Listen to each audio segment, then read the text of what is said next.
Circuit का effective resistance का बहुत ही इंटरेस्टिंग क्वेश्चन है ये।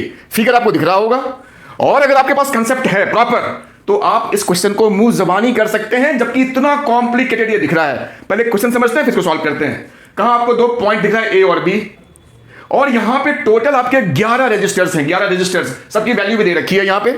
तो आपसे सिंपल पूछा है पॉइंट ए और पॉइंट बी, इन दोनों पॉइंट के बीच का जो इफेक्टिव रेजिस्टेंस है, इक्विवेलेंट रेजिस्टेंस, वो कितना होगा। ठीक है, तो देखो कंसेप्ट की बात क्या है, पहले वन बाय वन इसको ना सॉल्व करते हैं, मुंह जबानी हो जाएगा। देखो पहली बात, जो ओपन एंड्स होते हैं किसी भी सर्किट में गिवन में, उसका कोई मतलब, क्योंकि देखो ये एंड देख लो यहां पे, ये एंड यहां और ये एंड यहां, इसके आगे कुछ भी नहीं है, ओपन एंड है, इसका कोई मतलब नहीं सर्किट में। इसको यहां से हटा दीजिए, ये गया काम से, ये भी गया काम से, और ये भी गया काम से। तो देखो काम बहुत आसान हो गया। अब आते हैं हम इस पॉइंट और इस पॉइंट को देखते हैं, इस पॉइंट और इस पॉइंट को।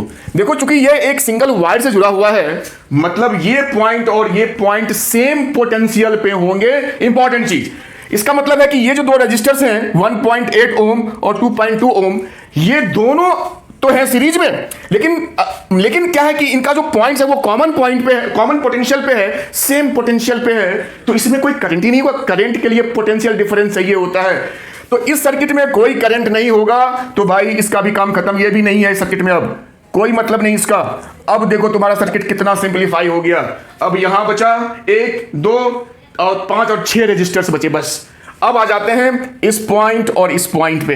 देखो ये और ये आपस में सीरीज में आपको साफ दिख रहे हैं, एक ही वायर पे हैं, तो दोनों मिलकर के सीधा आपका हो गया 4 ओम। दोनों मिलकर कितने होंगे, 4 ओम। अब 4 ओम ये, 4 ओम ये और 2 ओम ये, सबका एक एंड यहां पे है, तीनों लेग, और तीनों का एक एंड यहां पे है। तो जब एंड्स हमारे कॉमन होते हैं, सेम पॉइंट पे होते हैं एंड्स, तो वो पैरेलल में होते हैं। तो ये 4 ओम, ये 2 ओम और ये 4 ओम। तो इसका जो नेट रेजिस्टेंस हो जाएगा जब आप सॉल्व करेंगे, तो वो आपका 1 ओम आ जाएगा। 1/R1 plus 1/R2 plus 1/R3 करके आप सॉल्व करें, आपका ये 1 ओम आ जाएगा। तो मतलब कहने का ये है कि ये और ये मिलकर के सीधा हो गए 1 ओम। तो इसको अब इतना दिखाने की कोई जरूरत नहीं है, इसको मिटाओ और सीधा यहां लिख दो। अब आपका 1 ओम बचा सारे को मिला जुला करके।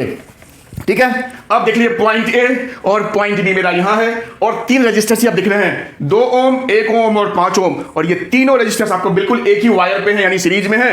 तो जो नेट रेजिस्टेंस होगा ए और बी के बीच में, 2 + 1 + 5 लिख देता हूं, 2 + 1 + 5, 8 ओम आपका रेजिस्टेंस आंसर।